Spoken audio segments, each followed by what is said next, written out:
Haleluya, puji Tuhan. Salam sejahtera bagi kita semua orang-orang yang dikasihi oleh Tuhan Yesus Kristus. Pada saat ini saya akan memberikan renungan singkat yang saya ambil dari Roma 12 ayat yang kedua. Roma 12 ayat yang kedua, demikianlah firman Tuhan. Janganlah kamu menjadi serupa dengan dunia ini, tetapi berubahlah oleh pembaharuan budimu, sehingga kamu dapat membedakan manakah kehendak Allah, apa yang baik, yang berkenan kepada Allah, dan yang sempurna. Ayat ini ditulis oleh seorang rasul yang bernama Paulus. Rasul Paulus mengingatkan kepada orang-orang yang ada di Roma agar tidak menjadi serupa dengan dunia ini.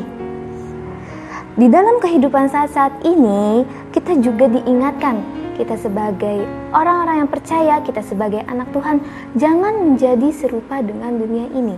Apakah artinya kita harus membenci dunia ini, atau apakah seharusnya kita jauh dari dunia ini? Bukan yang seperti itu. Tetapi jangan meniru apa yang dunia ajarkan. Jangan meniru tingkah laku atau kebiasaan yang ada di dalam dunia. Banyak pengaruh-pengaruh yang negatif yang tidak patut dicontoh dan tidak dapat kita teladani. Apa sih yang ada di dalam dunia? Di dalam 1 Yohanes 2 ayat 16 sampai 17. 1 Yohanes 2 ayat 16 sampai 17.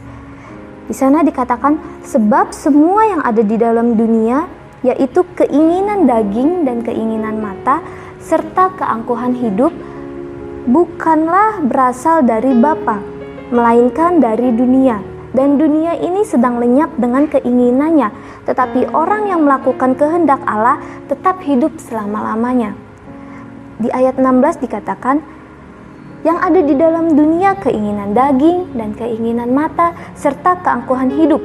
Saya akan membacakan terjemahan lainnya, terjemahan sederhana Indonesia, 1 Yohanes 2 ayat 16. Karena segala sesuatu yang berasal dari dunia ini menjauhkan kita dari Allah. Sifat-sifat duniawi adalah segala keinginan jahat yang berasal dari badan kita, keinginan untuk memiliki apa yang kita lihat dengan mata, dan perasaan sombong karena apa yang kita miliki. Ketiga sifat itu tidak berasal dari Allah, tetapi dari dunia ini. Itu yang menjadi tantangan kita pada saat-saat ini, dan ada hal-hal yang harus kita ketahui. Jika dunia berkata, kasihilah orang yang mengasihimu saja, atau berbuat baiklah kepada orang-orang yang hanya berbuat baik kepadamu. Jika kita melakukannya, apa bedanya kita dengan dunia? Sedangkan Alkitab, firman Tuhan mengajarkan kita, kasihilah musuhmu. Atau jika pipi kananmu ditampar, kasih pipi kirimu. Kita harus mengalami yang namanya pembaharuan budi. Kita harus mengalami yang namanya pembaharuan pikiran.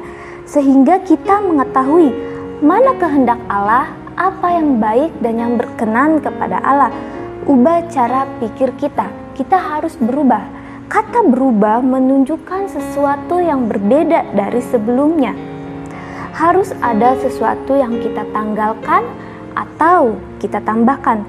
Dari hal-hal yang negatif menjadi positif. Kita harus bisa membedakan apa yang baik, yang berkenan, dan yang sempurna. Sempurna berarti tidak ada cacat celah. Bagaimana cara membedakannya? Tentunya dengan membaca firman Tuhan. Kita harus merenungkan kebenaran firman Tuhan.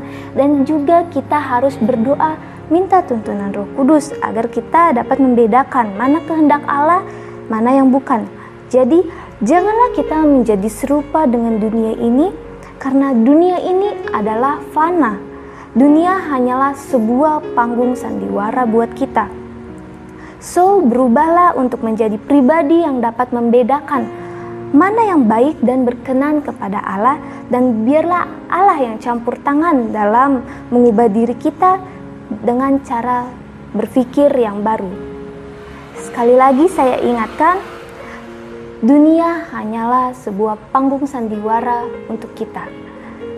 Jangan sia-siakan hidupmu untuk menjadi serupa dengan dunia ini, tetapi alami yang namanya perubahan. pembaharuan budi, pembaharuan pikiran, agar kita dapat mengetahui manakah kehendak Allah, apa yang baik dan yang tidak baik. Demikianlah firman Tuhan. God bless you, Immanuel, Allah beserta kita. Kami